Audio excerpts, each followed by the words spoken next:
Good morning, Earthlings.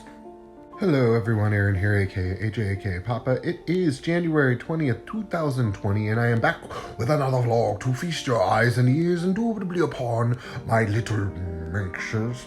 Let's get right down to business, my little lovebirds. Last night I gave up on Uncle Silas, and I'm kind of glad I did. And this is the thing, I was sitting there reading it, and I just was miserable trying to dig through the muck of the language and just trying to find some semblance of a storyline that was important to me or that I cared about, and even just the main character just wasn't overly interesting to me. And maybe this is a symptom of it being, written in 1860.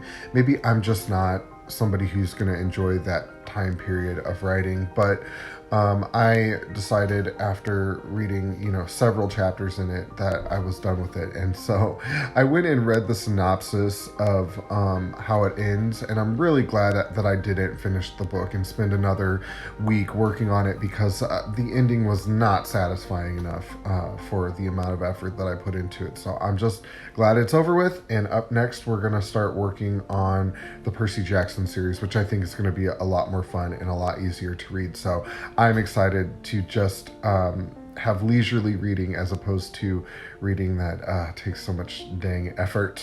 So I worked the bookstore for an 8-hour shift yesterday, and that always entails a little bit of lifting and such, which is fine. At the time, I was moving some cases of boxes or books and stuff, and it just didn't really bother me too bad until I got home and sat down to do my yoga, and then my back was really in pain, and the whole time I was trying to do yoga, my body fought me the entire way. So I felt like I had no energy.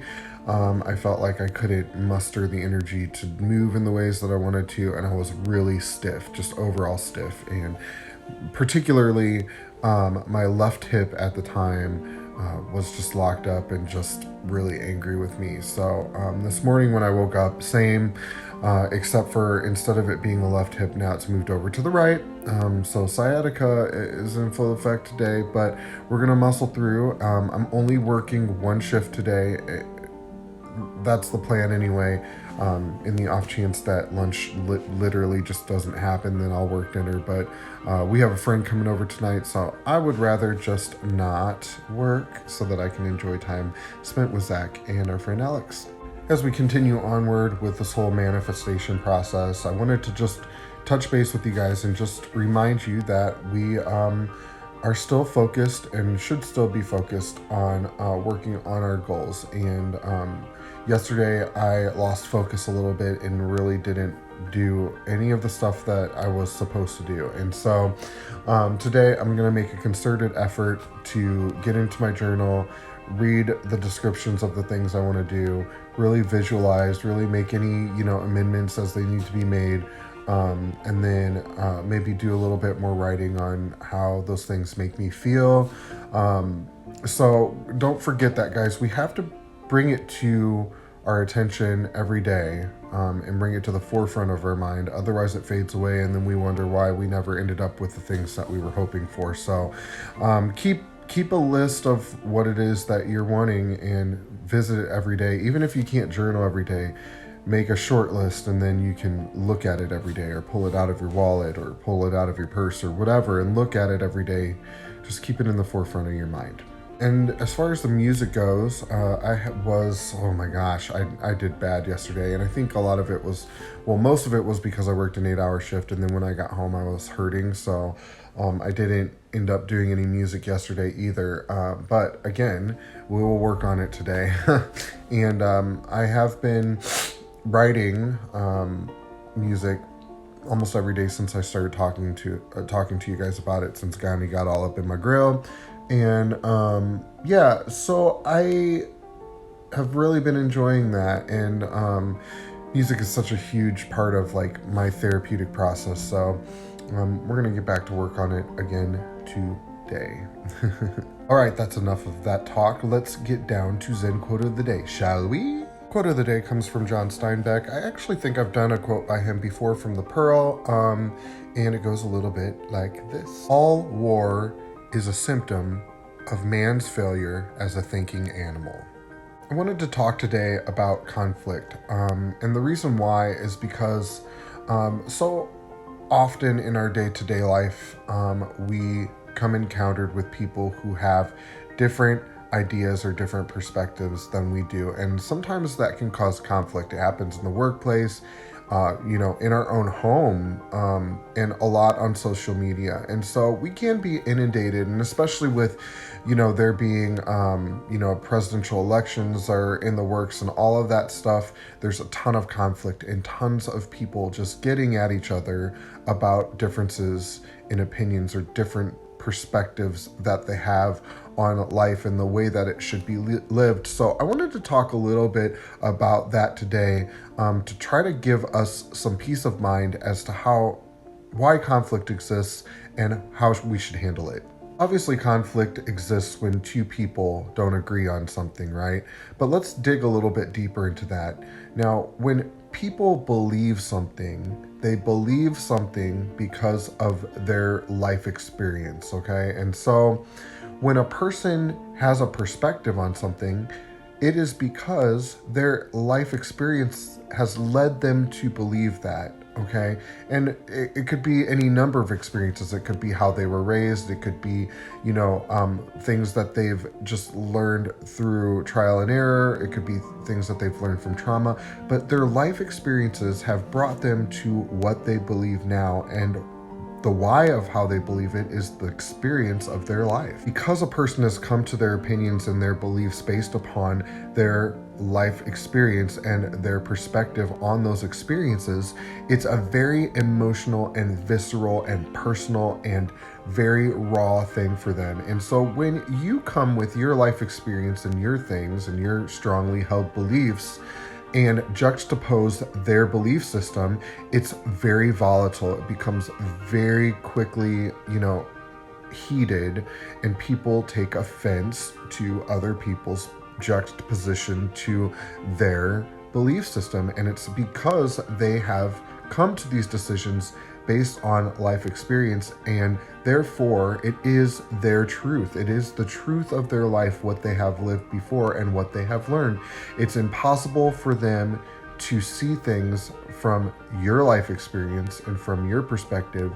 Therefore, they don't understand why you believe what you believe, and likewise, you don't understand why they believe what they believe. Throughout your life, you have changed your mind on things a trillion times, and something that you believed 10 years ago, it can be considerably different or even opposite of what you believe now. And you were allowed that journey to get to where you're at now, to what you believe now. Your journey brought you to this point, and not everyone's going to be at the same place in their life. Are there ultimate truths in the universe? Absolutely there are, but just because or you have come to an ultimate truth doesn't mean that everyone else has, and it doesn't mean that because they're not there yet that their point and their beliefs and their voice isn't valid. They have a right to believe where they're at. They have a right to believe what they believe based upon where they're at right now. I was talking with my mom last night, and we were just kind of casually discussing this concept, and I said to her, it appeared to me, I said, just imagine, Mom, how strongly you believe in what you believe, okay? And imagine somebody coming to you and saying, well, everything that you believe is wrong, and this is why it's wrong, and my experience has been this, and therefore you are wrong. It would be nearly impossible, or likely impossible, for them to change what you believe, because you hold what you believe in such reverence that it's not going to change. And if you can realize that however strongly you hold your beliefs, however strongly you feel about your beliefs, and however strongly the experiences of your life have led you to those beliefs, the person on the opposite end of that conflict believes equally as strongly, and their life experience that brought them there is equally validating. Now, when it comes to politics, we want to get up in arms because a lot of these policies and things filter down into how we live our day-to-day life, how much money is coming out of our paycheck, or what kind of human rights we have as certain sub-demographics of the human race. But the reality is no matter what politics does, no matter what laws are in place, you cannot destroy nor hinder the human spirit, right? You may be able to put some parameters on where I go or what I do physically, but as far as my human spirit, you can never destroy me, never harm me, or never do anything to me unless I allow you to do it to me, and I refrain from allowing it. In fact, if somebody has chosen the perspective or has come to the perspective through their life experiences that you, as a sub-demographic of people, do not deserve rights per se, okay? Shouldn't have rights, human rights. You having conflict with that person and feeling so strongly and lashing out almost kind of defends their belief system. When you come into a situation where you're confronted with somebody who believes differently than you and you lash out, you prove their point. If you can calmly look at the person and say, well, that's not been my experience. I appreciate your input on the subject, but my experience has been different. You know, my truth is different than yours. And you can still be civil and still love that person, even though they believe something that could potentially keep you from having your rights. If you can calmly address that situation, it calls into their mind the potential that they may be wrong based upon your kindness and love, based upon your human reaction and not your violent or vehement reaction to their belief system. That is what calls their beliefs into question, not heated argument or discussing politics or nitpicking their belief system. It is kindness and love that calls those type of perspectives into question.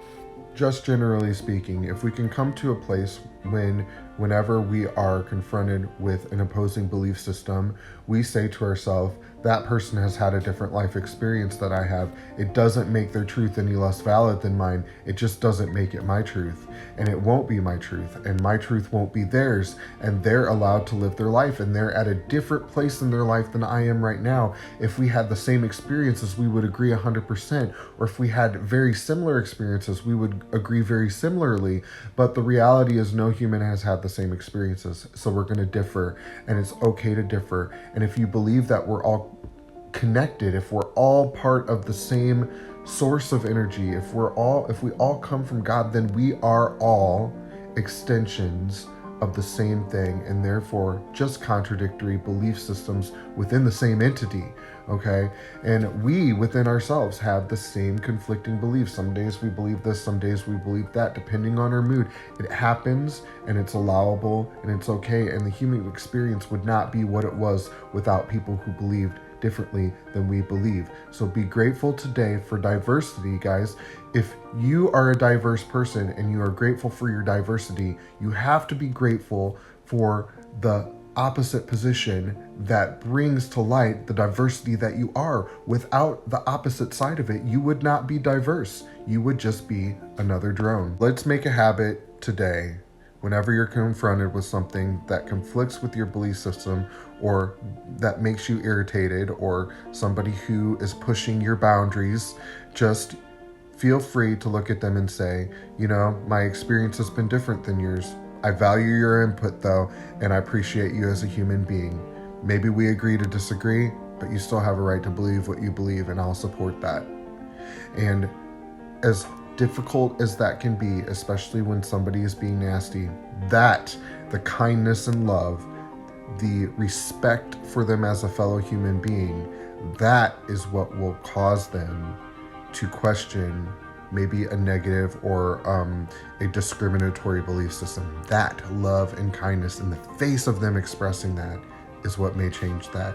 So guys, today, remember, all war is a symptom of man's ability or failure as a thinking human being. We have to change our thinking in order for our conflicts to turn out differently. Otherwise, it's just always going to be a fight.